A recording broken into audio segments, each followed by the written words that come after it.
గత ప్రభుత్వం వెళ్ళే రూట్లోనే ఈ ప్రభుత్వం కూడా వెళ్తుంది. ఇంతకుముందు ఏదైతే ప్రభుత్వం మరి ఉద్యోగ ఉపాధ్యాయ కార్మిక పెన్షనర్ల పట్ల నిర్లక్ష్య వైఖరి వహించిందో దానికి మూల్యం చెల్లించుకుంది.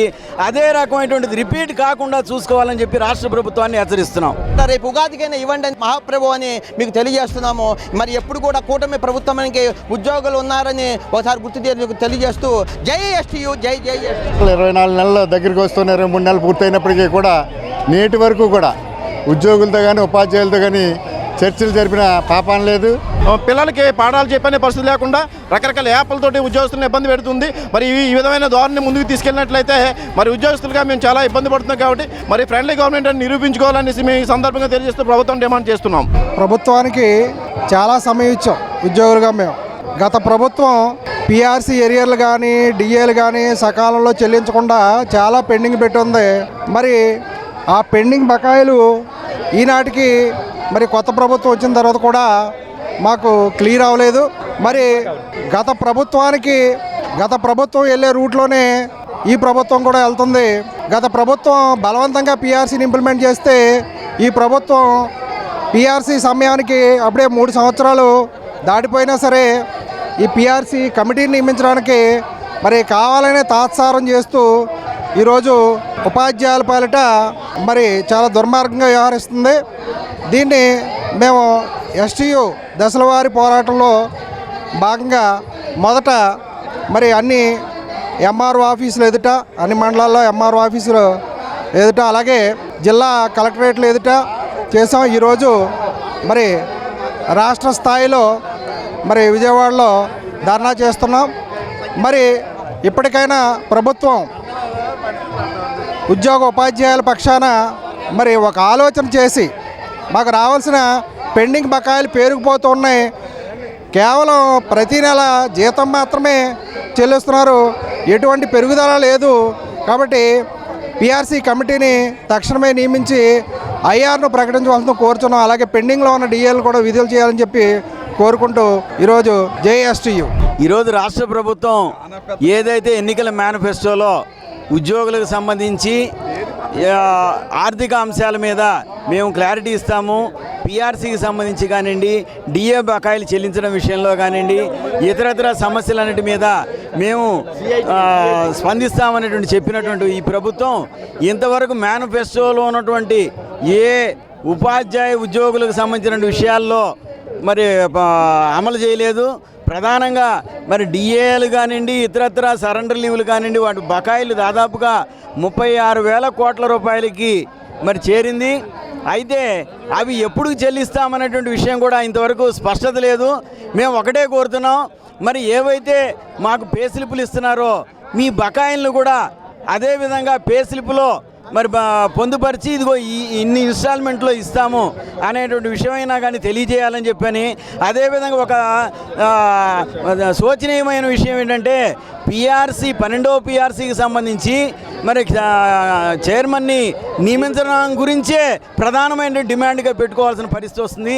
ఈరోజు ఐఆర్ 30% మరి చెల్లించాలని చెప్పి మనం డిమాండ్ చేస్తున్నాం. అయ్యా అది కాదు, ముందు పిఆర్సీ చైర్మన్ని నియమించండి అనే పరిస్థితికి మరి దిగజారాల్సినటువంటి పరిస్థితి వస్తుంది. ప్రభుత్వం ఆలోచించుకోవాలి. ఇంతకుముందు ఏదైతే ప్రభుత్వం మరి ఉద్యోగ ఉపాధ్యాయ కార్మిక పెన్షనర్ల పట్ల నిర్లక్ష్య వైఖరి వహించిందో దానికి మూల్యం చెల్లించుకుంది. అదే రకమైనటువంటిది రిపీట్ కాకుండా చూసుకోవాలని చెప్పి రాష్ట్ర ప్రభుత్వాన్ని హెచ్చరిస్తున్నాం. పల్నాడు జిల్లా నుంచి వచ్చాము. మరి గతంలో ఈ కూటమి ప్రభుత్వము గత 30 నెలల నుంచి కూడా నూతన పిఆర్సీ వేద్దామని ఇంతవరకు వేయలేదు. దాని ఉద్దేశంతోనే మా రాష్ట్రోపాధ్యాయ సంఘము రాష్ట్ర పిలుపు మేరకు ఇవాళ తండలమణిగా చలో విజయవాడ కార్యక్రమాన్ని, అలానే ఎస్టీయు శంఖారావాన్ని పూరించడానికి ఇంతమంది ఉపాధ్యాయులు ప్రభుత్వాన్ని విన్నవించడానికి వచ్చాము. మరి గతంలో మీరు మేనిఫెస్టోలో చెప్పిన విషయాలన్నీ కూడా అమలు చేయాలనే ఉద్దేశంతోనే తమకు తెలియజేస్తున్నాము. మరి నూతన పిఆర్సీని అమలు చేయాలని, అలానే ఖచ్చితంగా మరి ఆర్థిక నష్టము ఉద్యోగ ఉపాధ్యాయులకు నష్టం కలుగుతుంది కాబట్టి 30% ఐఆర్ ఇంటీరియర్ రిలీఫ్ను వెంటనే ప్రకటించాలని డిమాండ్ చేస్తున్నాము. అంతేకాకుండా ఇంకా పదవీ విరమణ పొందిన ఉద్యోగులకి కూడా ఇంతవరకు వాళ్ళకి ఆర్థిక పరమైన లభ్యాలు చేకూర్చలేదు. వాటిని వెమ్మటే చేకూర్చాలని 2022-23లో పెట్టిన ఈఎల్సీని కూడా ఇంతవరకు ప్రభుత్వము వాటిని అమలు చేయించలేదు.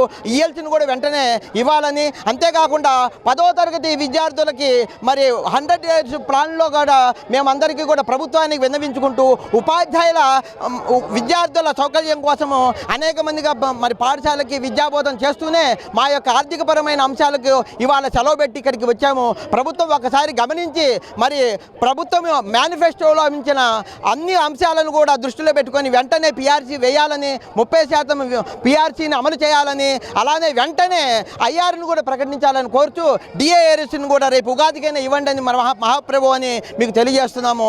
మరి ఎప్పుడు కూడా కూటమి ప్రభుత్వానికి ఉద్యోగులు ఉన్నారని ఒకసారి గుర్తు తెలియజేస్తూ జై ఎస్టీయు, జై జై ఎస్టీయూ. ఈ రోజున ప్రభుత్వం ప్రతిపక్షంలో ఉండగా అనేక హామీలను ఇవ్వడం జరిగింది. అదేవిధంగా హామీలను మాకు రావాల్సిన బకాయిలన్నింటినీ కూడా మేనిఫెస్టోలో పెట్టి మీ హామీలన్నీ సకాలంలో నెరవేరుస్తామని చెప్పి మేనిఫెస్టోని కూడా పెట్టినప్పటికీ కూడా దాదాపుగా 24 నెలల దగ్గరికి వస్తున్న 23 నెలలు పూర్తయినప్పటికీ కూడా నేటి వరకు కూడా ఉద్యోగులతో కానీ ఉపాధ్యాయులతో కానీ చర్చలు జరిపిన పాపం లేదు. ఇంకా విధి లేని పరిస్థితుల్లో ఎస్టీయూగా దశల వారీ పోరాటాన్ని పిలిపివ్వడం జరిగింది. ఈ పోరాట ఫలితంగా జనవరి 30వ తేదీన అన్ని మండల కేంద్రాల్లో తహసీల్దార్ వారికి మేము రిప్రజెంటేషన్ ఇవ్వడం జరిగింది. ప్రభుత్వానికి మా యొక్క హామీలని అమలు చేయమని రిప్రజెంటేషన్ ఇవ్వడం జరిగింది. అయినప్పటికీ పట్టించుకోని పక్షంలో ఫిబ్రవరి 13వ తేదీన జిల్లా కలెక్టరేట్ల వద్ద పెద్ద ఎత్తున ఒకరోజు ధర్నా నిర్వహించడం జరిగింది. అయినప్పటికీ ఏమి దిగిరాని పక్షంగా డిమాండ్స్ ఏంటి చెప్తాను సార్. ఈరోజు 30వ తేదీన మేము చలో విజయవాడ కార్యక్రమాన్ని సమరశంకరం పూరించడం జరిగింది. ప్రధానంగా మాకు ఈ ప్రభుత్వ పక్షంలో ఉండగా సకాలంలో డిఏలు ఇస్తారని చెప్పి ఇప్పటి వరకు కూడా 4 డిఏలు పెండింగ్ ఉన్నాయి. 1 డిఏ మాత్రమే చెల్లించడం జరిగింది. అదేవిధంగా 12వ పిఆర్సీని గడువు పూర్తయి 30 నెలలు పూర్తయినప్పటికీ కూడా 31వ నెల వచ్చినప్పటికి కూడా పిఆర్సీ ఊసే లేకుండా పోయింది. మా డిమాండ్స్ అయితే తక్షణమే పిఆర్సీ నియామకం చేసి 30% ఐఆర్ ప్రకటించాలి. అదేవిధంగా రిటైర్ అయిన ఉపాధ్యాయులకి బెనిఫిట్స్ అన్ని సకాలంలో రిటైర్ అయిన వెంటనే వాళ్ళ బెనిఫిట్స్ అన్నీ వచ్చే విధంగా చేయాలి. పిఎఫ్ బకాయిలు, పిఆర్సీ బకాయిలు, ఏపీజీఎల్ఐ బకాయిలు, సరెండర్ లీవ్ బకాయిలు, ఇలాగ అనేక రకాలు దాదాపు 30,000 కోట్ల రూపాయల బకాయిలున్నాయి. ఆ బకాయిలన్నింటినీ కూడా ఒక రోడ్ మ్యాప్ ప్రకటించి ఒక రోడ్ మ్యాప్ ప్రకారం ఏ నెలలో ఏమిస్తారో మాకు స్పష్టమైన హామీ ఇవ్వాలని చెప్పి ఈ వేదిక ద్వారా ప్రభుత్వం డిమాండ్ చేస్తున్నాం. జై ఎస్టీయూ. ప్రభుత్వ మేనిఫెస్టోలో ఇచ్చిన హామీలు నెరవేర్చాలని రాష్ట్ర ఉపాధ్యాయ సంఘం ఆంధ్రప్రదేశ్ తలపెట్టిన 3వ దశ పోరాటంగా మరి ఈరోజు ఇక్కడికి రావడం జరిగింది. ఇవాళ ఉద్యోగస్తుల పరిస్థితి చూస్తున్నట్లయితే అగమ్యగోచరంగా కనిపిస్తూ ఉంది. మరి ఇవాళ ఆర్థిక సమస్యలు ఎన్నో మడిపడి ఉన్నాయి. మరి ప్రభుత్వం చూసినట్లయితే ఉద్యోగుల పట్ల ఏ విధమైన కనికరం చూపకుండా కొంచెం నిరంకుశంగా ఇబ్బంది పెడుతూ ఉంది. వాళ్ళ పాఠశాలలో చూసినట్లయితే పాఠశాలలో ఉద్యోగులు విద్యార్థులకి పాఠాలు చెప్పే పరిస్థితి లేకుండా యాప్లతోటి ఆన్లైన్లో చాలా ఇబ్బందులు పడుతూ ఉంది. అదే కాకుండా వాళ్ళు చూసినట్లయితే 11వ పిఆర్సీ పూర్తయి ఇంచుమించుగా 30 నెలలు కావస్తుంది. అయినప్పటికీ కూడా 12వ పిఆర్సీ నియమించలేదు. 12వ పిఆర్సీ తక్షణమే కమిటీ నియమించి 30% ఐఆర్ ఇవ్వాలనేసి ప్రభుత్వాన్ని డిమాండ్ చేస్తూ ఉన్నాము. ఇక 11వ పిఆర్సీ సంబంధించి బకాయిలు చాలా ఉన్నాయి. పిఆర్సీ ఏరియర్ బకాయిలు కానీ, డిఏ బకాయిలు కానీ, పిఎఫ్ మంజూరు బకాయిలు కానీ, ఇలాగే ఏపీజీఎల్ కానీ ఇవన్నీ కూడా వాయిదాలు పడుతూ ఉన్నాయి. కాబట్టి ప్రభుత్వం వెంటనే స్పందించాలి. ఇవాళ చూసుకున్నట్లయితే గత ప్రభుత్వంలో 24,000 కోట్లు మనకి బకాయిలు ఉండగా ప్రస్తుత పరిస్థితిలో 34,000 కోట్లు బకాయిలు చేరుకున్నాయి.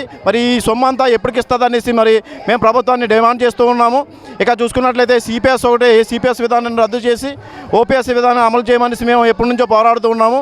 గత ప్రభుత్వం చూసినట్లయితే వచ్చిన వెంటనే సిపిఎస్ రద్దు చేస్తాం, ఓపీఎస్ ఇస్తామని చెప్పింది. కానీ ఈ ప్రభుత్వం అయితే ఫ్రెండ్లీ గవర్నమెంట్ ప్రభుత్వం అనేసి మేమందరం కూడా అందరూ చేయగలిపి ప్రభుత్వాన్ని తీసుకుని వచ్చాము. అయినప్పటికీ కూడా మా ఆశలన్నీ కూడా అడియాసలుగానే మిగులుస్తూ ఉన్నారు. 2 సంవత్సరాలు కావస్తున్నా సిపిఎస్ మాట లేదు. సిపిఎస్ని రద్దు చేసి వెంటనే ఓపీఎస్ని అమలు చేయాలనేసి ప్రభుత్వం డిమాండ్ చేస్తున్నాము. ఇక 2003 డిఎస్సీ వాళ్ళు 2004 సెప్టెంబర్ నియామకాల ద్వారా వచ్చి ఉన్నారు. వారికి కేంద్ర ప్రభుత్వం 57 జీవోతోటి ఓపీఎస్లోకి తీసుకొస్తామని చెప్పి ఉన్నది. కానీ వివిధ రాష్ట్రాల్లో ఓపీఎస్ అమలు చేస్తుంది, కానీ మన రాష్ట్రంలో ఓపీఎస్ మాట్లేదు.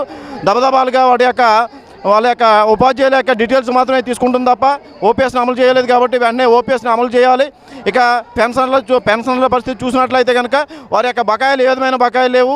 ఒక 15 నెలలుగా కూడా వాళ్ళ యొక్క గ్రాట్యుటీ అనేది పెండింగ్లోనే పడి ఉంది. కాబట్టి పెన్షనర్లు రిటైర్డ్ అయిన వెంటనే వారికి రావాల్సిన బెనిఫిట్స్ని తక్షణమే పే స్లిప్లో నమోదు చేసి వెంటనే చెల్లించే విధంగా ప్రభుత్వం తగిన చర్యలు తీసుకోవాలనేసి మేము డిమాండ్ చేస్తున్నాము. ఇక టెట్ ఒకటి మనకి కళ్ళ ముందు బుద్ధిబండగా తీసుకొచ్చి ఉంది. మరి ఉద్యోగంలోకి వచ్చిన వెంటనే ఆ నియామకాల్లో అన్ని అర్హతల పరీక్షలు రాసి మేము ఉద్యోగంలో రావడం జరిగింది. మరి ఈరోజు కొత్తగా మళ్ళీ టెట్ పెట్టి మరి ఉద్యోగాలుగా టెట్ రాసి మీరు ముందుకెళ్లాలనేసి చేస్తూ ఉంది. మరి దీన్ని ఖండించాలనేసి గత ఈ నెలలో 5వ తారీఖున మేము ఢిల్లీ చలో ఢిల్లీ ప్రోగ్రాం పెట్టి అక్కడ మా వాయిస్ని కేంద్ర ప్రభుత్వానికి వాయిస్ని వినిపించడం జరిగింది. అలాగే ఇక